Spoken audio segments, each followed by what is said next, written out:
É muito legal ver o trabalho que você está fazendo agora nos Reels e tal. Eu achei muito interessante. É diferente você ver esse tipo de conteúdo sendo feito por uma pessoa que tem tanta autoridade como você. Então você vê também a qualidade do conteúdo. Por exemplo, aquele vídeo que postou de costas assim e tal. Você falou que até lá fora tinha uma galera mais fazendo isso, né? Isso, e aqui no Brasil começou a ser feito agora. Cara, eu sempre curti esses tipos de conteúdo, sabe? E normalmente os gringos fazem mais isso, né? Sim. A gente não vê muito aqui no Brasil. E normalmente os caras que fazem esse tipo de conteúdo são modelos, assim. São caras que não necessariamente competem ou têm uma autoridade no meio, né? Sim. E aí eu achei que se eu juntasse a minha autoridade com o físico e com o conhecimento que eu tenho, porque eu pego muito dessas referências e acabo mudando um pouquinho, tá? Eu não chego e simplesmente replico. Eu, por exemplo, ontem fui fazer um vídeo de posterior de coxa e no vídeo o cara fala que o posicionamento dos pés interfere na ação dos isquiotibiais ali das diferentes porções. Ele queria sugerir que se eu virasse o pé para dentro, eu ia trabalhar mais a parte interna, se eu virasse o pé para fora e tal.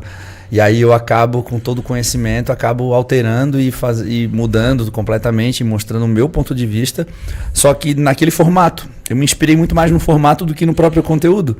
Tipo, um formato mais dinâmico, um formato mais ilustrativo, assim, mais didático, né?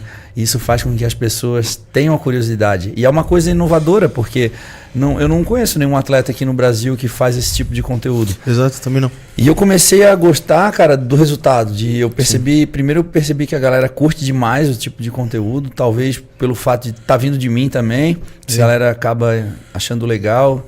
E, pô, eu curti demais o resultado, cara. Eu comecei a me dedicar à produção desse tipo de conteúdo. Sim, e é interessante porque até fica numa posição onde você tá mais descontraído, assim, por mais que as pessoas olham sempre com aquela autoridade, então acabam até criando uma distância, mas assim, de uma maneira mais descontraída, ficou muito legal de assistir. Cara, eu me diverti demais fazendo os vídeos e quem tá me ajudando, o Léo Araújo, né, cara? Sim. E eu falei pra ele assim, cara, a gente pode fazer 2 tipos de conteúdo. A gente pode fazer o conteúdo pronto, editado pra galera, e a gente pode fazer o conteúdo do conteúdo, tipo, mostrando os bastidores da produção de conteúdo, cara, porque é muito engraçado, a gente se diverte muito, a gente dá muita risada, cara. Sim. É muito divertido. E assim, cara, a gente precisa ter esse prazer de poder fazer a coisa, sabe? A gente obtém um resultado e a gente faz porque gosta. Eu acho que isso é primordial para qualquer tipo de atividade, para te conseguir manter ela a longo prazo, ser sustentável a longo prazo, né, cara? Porque, pô, dá um trabalho danado. Eu, por exemplo, cara, eu não tenho muito...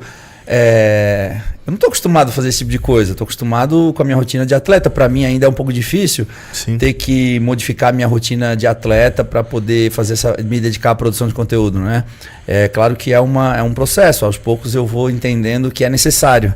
Mas eu me divirto muito, cara, porque é gostoso fazer. Sim, até brinquei contigo, né? Eu falei, caramba, é meio catabolizante, né? Essa vida de influência, que daí às vezes tu demora 1 hora pra fazer 1 minuto e meio, tá ligado?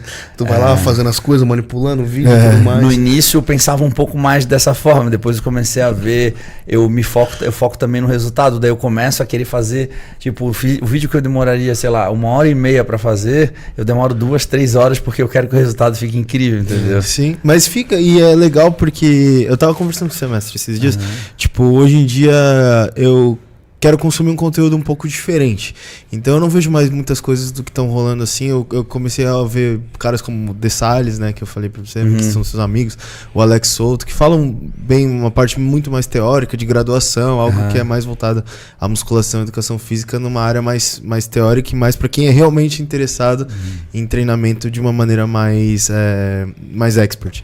E só que aí volta, porque quando você faz um conteúdo desse tipo, é como se eu estivesse vendo uma pessoa que é uma referência desse tipo fazendo algo que é muito rápido de aprender. Então, em 1 minuto eu consigo absorver um conteúdo que talvez eu precisasse ler algumas páginas de um e-book, por exemplo.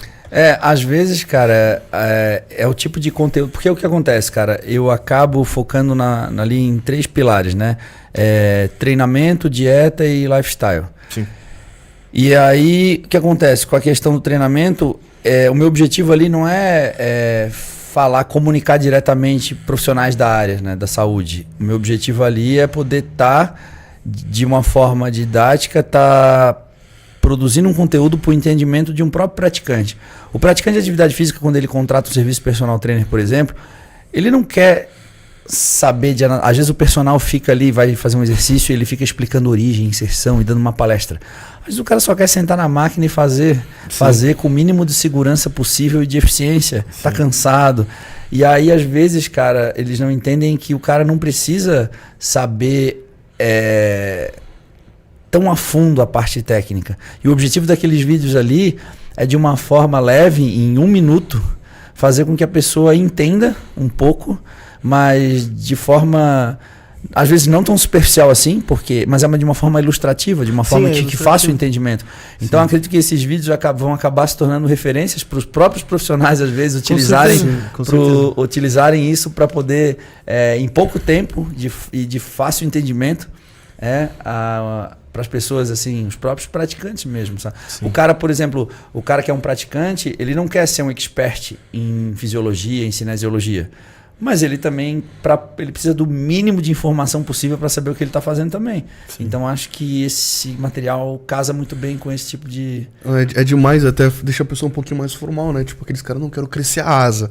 Mano, aí tu vai ver um vídeo teu, tá ali colorido, aqui é o latíssimo dorso, isso aqui é o rhomboide, não sei o que. A pessoa começa a identificar, vê a imagem, esse visual, tira um pouco da pessoa só ficar na imaginação. Mano, o que é um latíssimo dorso, tá ligado? Sim, ou talvez seja a asa que ele tanto fala, que ele quer crescer, que ele quer ter aquela largura, entendeu? Então é muito legal essa questão do dinâmica, né, do visual junto com o exercício. É bem legal.